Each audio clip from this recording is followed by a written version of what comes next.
जय भीम, जय भारत, जय संविधान। पहले तो बहुत बहुत शुक्रिया। और सबसे अच्छा जो मेरी आंखों को आज देख के लग रहा है कि जो बड़ी कम्युनिटी खलकती है, आज जितनी संख्या में यहाँ महिलाएं हैं हमारे, तो देख के मुझे विश्वास नहीं हो रहा कि मैं सच में किसी ऐसे आंदोलन में, किसी ऐसी मूवमेंट में आई हूँ जहाँ पुरुषों की संख्या कम है और महिलाओं के आगे।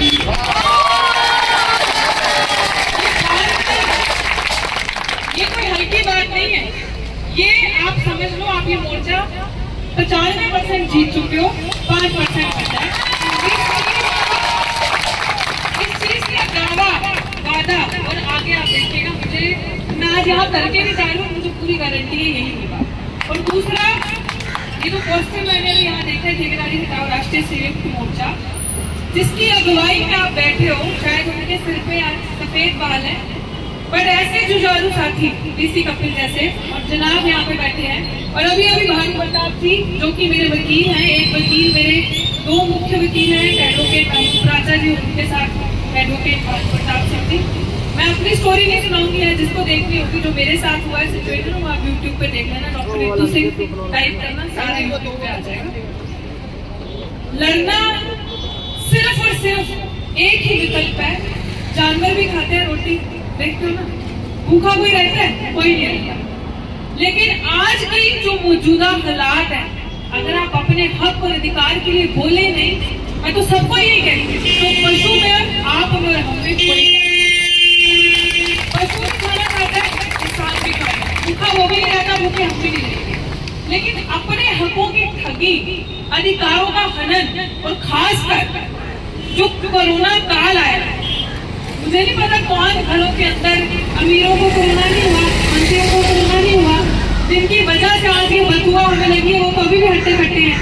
कुछ ऐसे चोर ठग जो सरकार सत्ता पक्ष में बैठे, उनके चेहरे की चमक देखो, और हमारे और आपके चेहरे देखो, खूबसूरत हम हैं बहुत, लेकिन देखो उनके चेहरों की चमक दिन प्रतिदिन बढ़ती जा रही है, क्योंकि वो जो खा रही है ना, वो आपकी टैक्स पेइंग का जो पैसा है ना।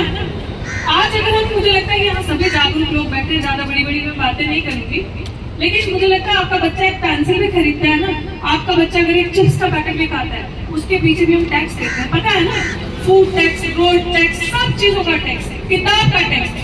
तो वो जो पैसा है वो हमारा पैसा है, वो हमारा पैसा, इनकी हराम की जो जेबें भरते हैं ना, वो हमारा पैसा जाता है।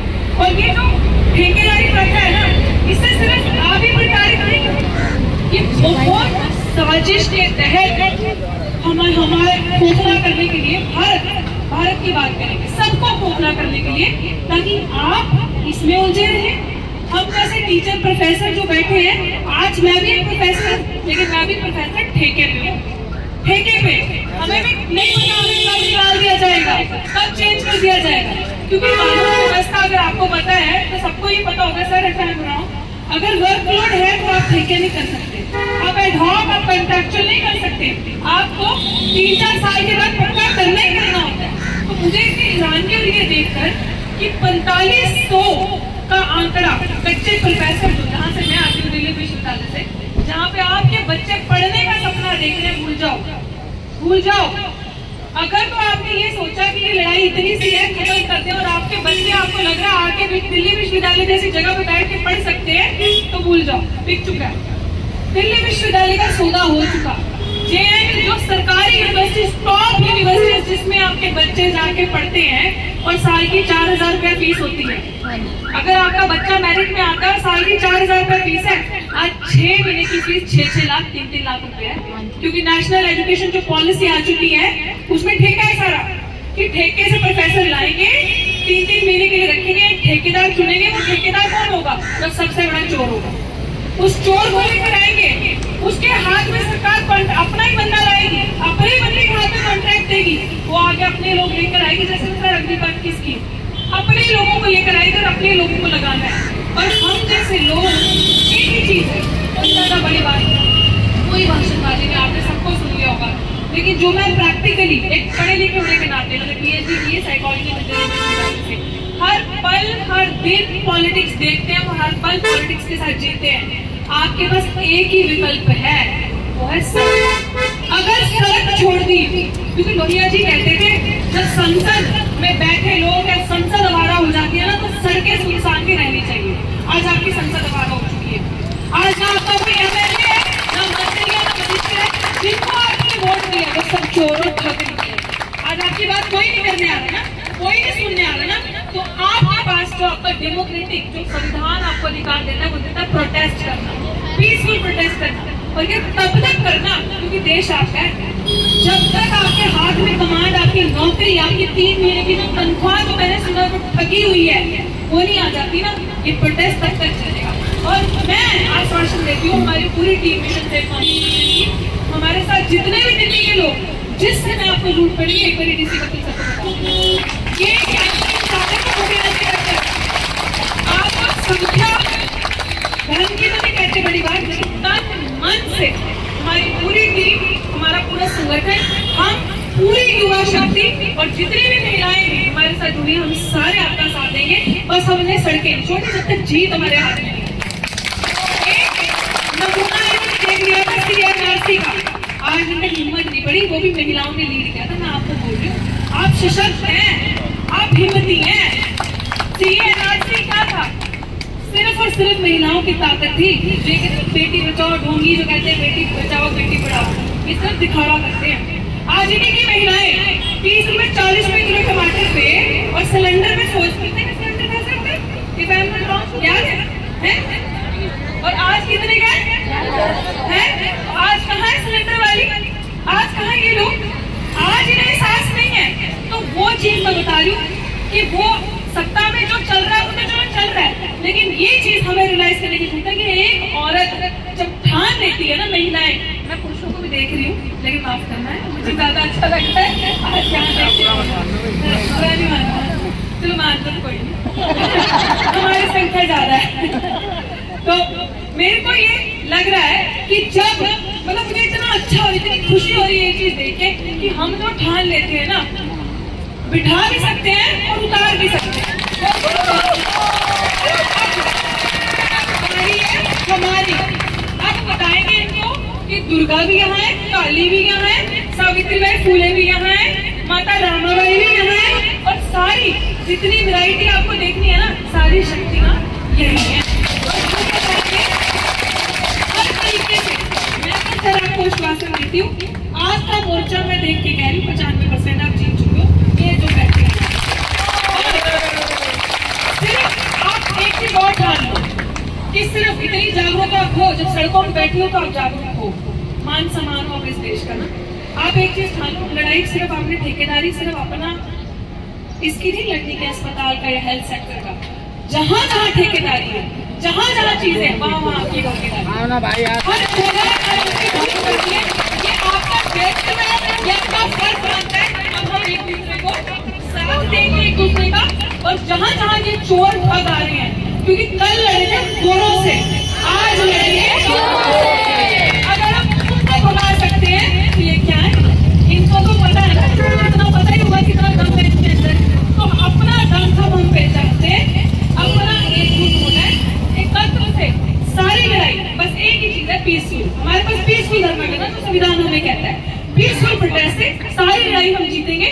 दूसरी चीज मैं ये कहूंगी कि जो मुझे नहीं पता सर, मैं ये चीज जानना चाहती हूँ कि जैसे मुझे इतना पता चला 3 महीने की तनख्वाह नहीं मिली, आप में से ही आपको पता है कोरोना काल के अंदर प्रधानमंत्री जी ने कहा था कि हमें फंड दो, पीएम केयर फंड कहा था ना, तो पीएम केयर फंड का पैसा पता चला कहाँ गया? पता चला? नहीं पता चला ना। तो पीएम केयर फंड का पैसा नहीं पता चला कहाँ गया, और आपकी 3 महीने की सैलरी मांगी, उसका हिसाब भी हमने मांगना है। वो हमारा पैसा था, वो प्रधानमंत्री का पर्सनल पैसा नहीं था, वो पैसा हमारा था।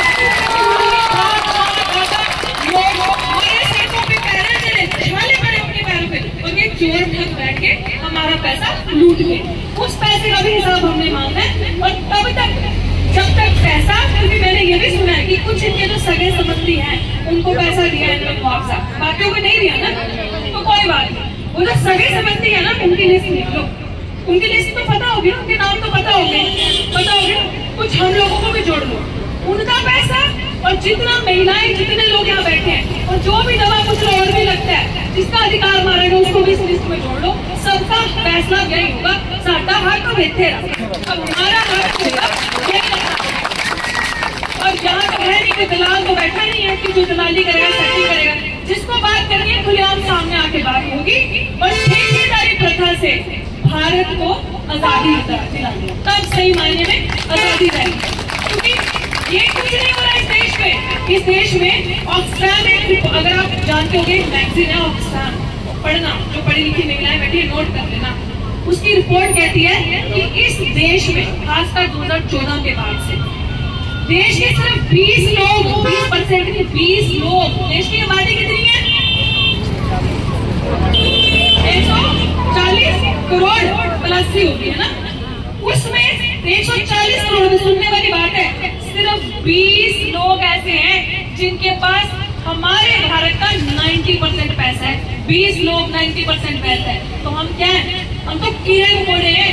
तो वो 20% लोग कौन है? आपको तो अडानी अंबानी दिखते हैं ना, अडानी अंबानी तो एक एग्जाम्पल है। तो 20 लोगों में पता नहीं कौन कौन होंगे जिनके पास हमारा ठेके का, हमारे अस्पताल, हमारे बैंक सब कर दिया, सब लूट गया, विश्वविद्यालय गया, अस्पताल गया, बैंक गया, रेल गया, सब गया, सब उनकी जेबों में। हम तब तो गुलाम थे ही, आज भी गुलाम है। और जो लोग माफी मांगने वाले होते हैं ना, जिन्होंने अंग्रेजों के आगे घुटने टेके होते हैं, माफी मांगी होती है, उन्हें नहीं पता होता कदर क्या होती है आजादी की, उन्हें नहीं पता होता देश की कदर क्या होती है। देश की जो मूलभूत चीजें हैं, जो हमारा बैंक है, रिजर्व बैंक ऑफ इंडिया, जैसे जो चीजें जो हमने छीन के ली अंग्रेजों से अपनी वापस, उन्हें नहीं पता उनकी कीमत क्या है। वो हमारे माँ बाप दादा परदादा को पता है, क्योंकि मैं आर्मी बैकग्राउंड से आती हूँ, मेरे दादा परदादा फौज में थे, उनको पता है कि क्या कुर्बानी है। तो आपका हमारा ये फर्ज बनता है अपने पूरे देश को बचाना। ठेकेदारी प्रथा हर सेक्टर से खत्म होगी, एक से नहीं। ठेकेदारी प्रथा चाहे वो रेल से है, चाहे वो रेल हो गया, इंस्टीट्यूशन हो गया, यूनिवर्सिटी हो गया, अस्पताल हो गया, बैंक हो गया, हर तरह से ठेकेदारी